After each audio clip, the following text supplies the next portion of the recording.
Ooh, all right. Well, this is the second video working on the 883 Sportster. Excuse me while I search for something. I didn't realize that I didn't have it. Okay, I'll find it in a second. It's probably on the... Yeah, I think it's over there. Anyways, what I've done so far since the other video, pulled the carburetor completely off, two little bolts right there, pulled it out and shot, oh my god, I'm like having bad brain farts all day. Starter fluid directly like past the carburetor straight in, and it wanted to turn over. It kicked a few times just on the starter fluid. So that made me think that, okay, well, something's up with the carburetor. I should take my hand out of the video. Something's up with the carburetor, and so I pulled the float bowl off the bottom of the carburetor. Well, I pulled the whole thing off and pulled the float bowl off the bottom of the carburetor and checked to make sure that it was the right. Called a friend of mine out in New Orleans, Brett, who builds motorcycles, works on them, I should say. Harleys and, pretty much everything, but definitely a lot of Harleys. So he knows everything there is to know about these bikes, or a lot.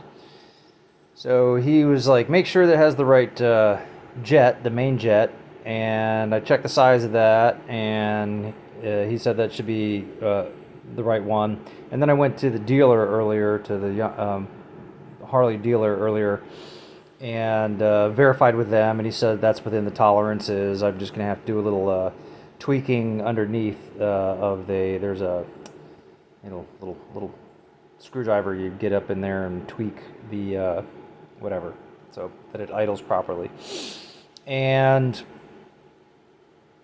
so that's okay. There really shouldn't be any problem with the carburetor.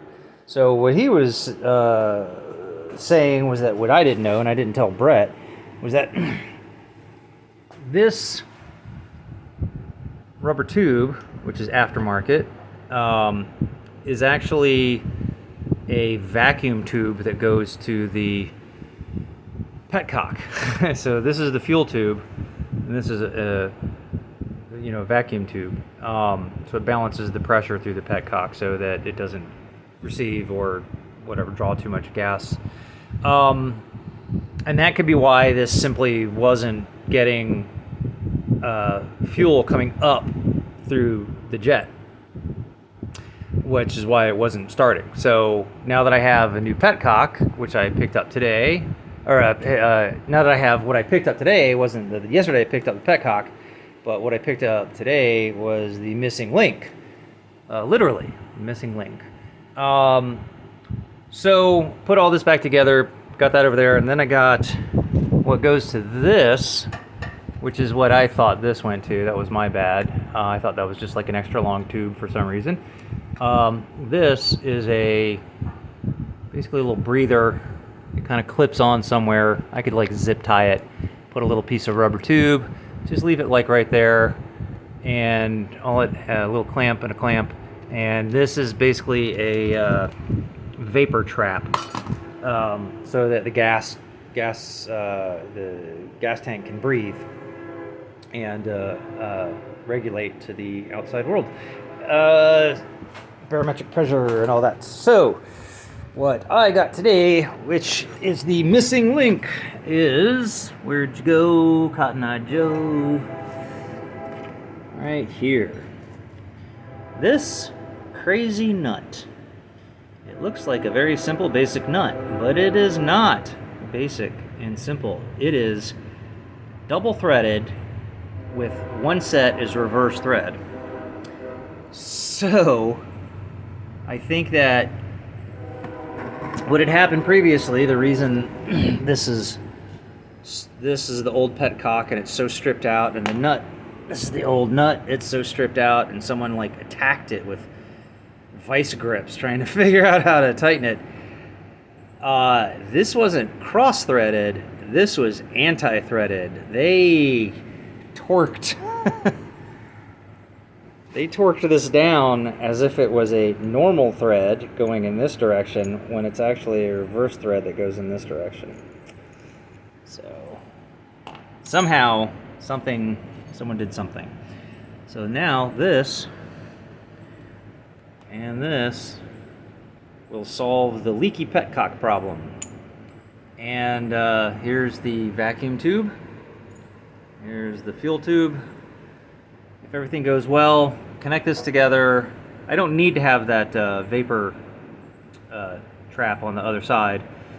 But I do need to, because I'm a moron. I changed the spark plugs out.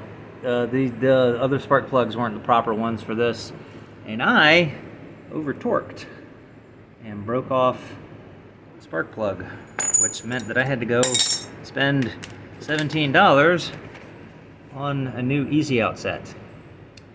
And I have the feeling, I think that I might have one of these somewhere, but I don't know. I might not. I might be confusing because I got an easy out nut remover, which basically does the same thing with these. It's just grips the head of a nut in the opposite direction of the torque, or of the whatever, it grips. So anyhow, this might be the solution. Pulled out, new spark plug in, new petcock all set up, and if everything goes right, get a little bit of fuel into the carburetor, it should turn over. Even if it's not idling properly, I could do all the adjustments necessary, including the adjustments on the tension on the throttle and the little speed set and all the other stuff for the throttle. Should work. So I can't. I don't have like a good camera. I can't set this up and do like a walkthrough like some professional YouTube video. So I'm just showing progress after the fact.